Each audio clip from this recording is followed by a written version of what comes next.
Hello guys, I'm Marty Santos at ito na nga ang kwento. Huy guys, alam nyo ba? Huy, may ni-research ako na mga bawal kainin ng aso, 'di ba? Meron nga akong mahal na fur baby, si Onion Babes, ayan. And, siyempre bilang fur parent, katulad nyo, for sure fur parent 'no, fur parent din kayo, ayan. Is siyempre gusto din natin mapangalagaan ang ating mga aso. So ngayon nag-research nga ako kung ano pa yung mga bawal nilang kainin, 'di ba? We all know the avocado, the chocolate, blah, blah, blah, yun yung mga common na alam natin. Pero ano pa nga ba yung mga bawal nilang kainin? Ayan, para naman siyempre kasi alam mo 'di ba, alam natin yung mga basic, yung mga, kilala na ng mga tao pero hindi natin alam ano pa ba yung mga bawal kainin nito kasi tayong mga Filipino mahilig tayong magpakain ng pagkain natin sa aso.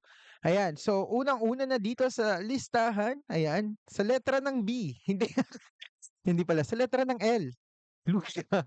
Ayan, luya. Ayan, sabi dito bagamat nakakatulong ito sa tao, ang labis na luya ay maaaring magdulot ng matinding iritasyon sa tiyan ng aso. And meron siyang effect na pagpapababa ng presyon ng dugo. Ayan, at pagbaba ng blood sugar. So nakakababa pala ng blood sugar and ng presyon ng dugo yung luya para sa aso or yung excessive na luya para sa aso. So guys, hindi natin alam pero may effect na pala yung pagpapakain natin ng may luya. Hala, at may effect na rin yung itsura ng buhok ko. Ano ba yan? Ang hirap talaga pag hindi ka telegenic tapos ganyan pa yung mga itsura mo sa ano. Hindi, pero yun na nga, bumalik tayo sa aso. Ayan, eto hindi naman 'to ano, common sa mga ano natin, hindi 'to common sa mga pagkain natin. Pero yung macadamia nuts, ayan, sabi dito madalas itong sangkap sa mga imported na pasalubong o cookies gaya ng mula sa Baguio o galing ibang bansa.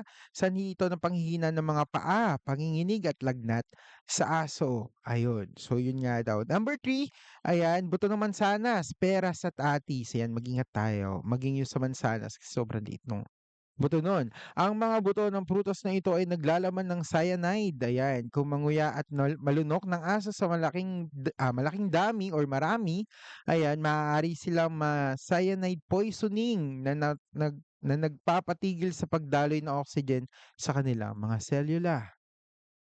So yun, so sobrang delikado nga. Sa aso and number ilan na ba? Number four, ayan, is yung kamatis at dahon nito. Yan yung dahilan kung bakit nag-research pa ako yung kamatis. Kasi dati, 'di ba may mga marami tayong pagkain dito sa Pilipinas na may kamatis. We all know that, guys. Marami tayong pagkain dito na may kamatis. Masarap kasi yung kamatis. And hindi pala dapat. Ayan, nagbibigay din ng may kamatis. Ayon dito, ang mga hilaw na birding kamatis at ang mismong dahon, tangkay ng laman ng kamatis ay may solanin. Solanin? Solanine. Basta yon, solanine. Ayun. Nakakalasa nito sa aso at nagiging sanhi ng pagbagal ng tibok ng puso, which is grabe yun at ang matinding panghihina. Ligtas naman ang pulang-pulang hinog na kamatis sa maliit na dami. So medyo ligtas yung yes, yung kulay pula pero kailangan konting-konti lang at, again, mahirap naman i-risk yung ano, yung mga alaga na yung mga mahal nating alaga. Ayun, and eto pa, eto yung sa mga kakanin at almusal, ready na ba kayo? Ayan, baka binibigyan niyo yung mga aso-aso niyo ng eto yung una sa, mga kakanin or almusal, ayan, harina or harina, ayan, na may levadura. I don't know what's levadura or uncooked yeast dough, yun pala yung uncooked yeast dough. Ayan, kung ikaw ay nagbe-bake ng pandesal, pita o pizza at nakain ng aso ang hilaw na masa, lalaki at aalsa ito sa loob ng mainit niyang tiyan, maaari nitong mapunit ang kanilang bituka. Bukod dito, ang proseso ng pag-alsa ay naglalabas ng alcohol na nagiging sanhi ng alcohol poisoning. Oh, so grabe pala talaga yung mag-effect sa aso. Kawawa naman guys, kung mahilig kayong maglamas-lamas, magmasa dyan, ayan. So, ingat naman tayo. Huwag nating hayaang makain ng mga aso natin yung yun. Yung minamasa natin. Ayan, nutmeg. I don't know kung, typical dito yung nutmeg ano, gatong gabi? or loya, ano yun? Isang uri ng pampalasa na madalas ihalo sa mga baked goods o sopas. Uy, talaga ba? Mayroon itong myristicin na, nagdudulot ng halusinasyon. Hallucination, ayan, wow, hallucination, alta presyon at seizure sa aso kapag nakain sa malaking dami. Ay, grabe naman yung ano, grabe yung ano, alta presyon, lalo na yung hallucination at seizure. Nakakatakot 'yan 'pag nakita natin sa mga alaga nating mga mahal nating fur parents. Fur parents yung nag-seizure, nag-hallucination saka hindi yung mga alaga natin, yung mga mahal nating aso, ayun. Eto mga karaniwang halaman sa bakuran ng Pilipino na maaaring makalason o makasama sa ating aso.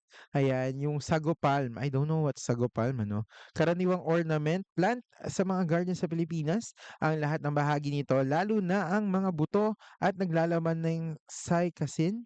Tama ba? CYCASIN. Ayan. Ano yun na nga lang yung spelling, binabasa na nga eh. Hindi pa na. Basta yun. Isa lang o dalawang buto nito ang makain ng aso ay sapat na para magdulot ng malubhang liver failure or kamatayan. Oh, so ibig sabihin, grabe pala 'no? Nakakatakot din talagang pabayaan yung mga aso nating nagliliso-liso lalo na kung merong mga ganyang klase ng ano, ng mga plants sa labas, ayun. And sabi pa dito gabi o taro plant, ayan. Gabi pala yung taro 'no? Hindi, hindi, pero yun na nga. Ang mga dahon at tangkay nito ay may calcium oxalate crystals. Kapag nanguya ng aso, nagdudulot ito ng matinding paglaway, pamamaga ng bibig at lalamunan at kahirapan sa paghinga. Oh, grabe naman. So kung meron kayo diyang mga taro or gabi sa labas ng bahay, mag-ingat-ingat kayo. Kung maaari lang bakuran niyo 'yun para hindi mapuntahan ng mga, mahal nating mga alaga, mga anak natin na fur baby. Ayan, para hindi niya makain or hindi niya napuntahan man lang. Ayan, kata-kataka, oo talaga, kata-kataga, tuba-tuba, San Francisco, apaka ang mga karaniwang halamang gamot o ornamental na ito ay may mga kemikal na nagiging sanhi ng iritasyon sa tiyan, pagsusuka at irregular na pagtibok ng puso ng hayop. Grabe naman. Grabe pala yung mga ano, yung mga dapat nating iwasan ano. Saka yung ano, yung itsura mong ewan, dapat nating iwasan yun. Wait lang. Ano ba nag-ayos hindi pala 'to live. Nag-ayos ako, ayun, pero yun na nga guys, kung nagustuhan niyo 'to at fair din kayo, ayan. Comment lang and mag-subscribe na rin kayo dahil meron pa akong mga ganitong contents of course. And, yun na nga, gagawa pa tayo ng ibang mga contents, mukbang man 'yan, travel vlogs man 'yan, hindi man daily vlogs, pero parang daily vlogs type na gano'n. And of course, sa mga tips and tricks. Wow, tips and tricks, wala naman talaga. Pero yun, may mga gano'n tayo. And ano pa ba? Ay mga celebrations ko ng mga birthdays namin, ganyan. So kung gusto niyo mag-tune in dito, mag-subscribe na kayo and hit the notification bell. Mag-subscribe. Ganun, what the, ano 'to? Ayan, and hit the notification bell para ma-updated kayo sa lahat ng ating mga videos. Yun lang guys, and God bless. And ingat kayo.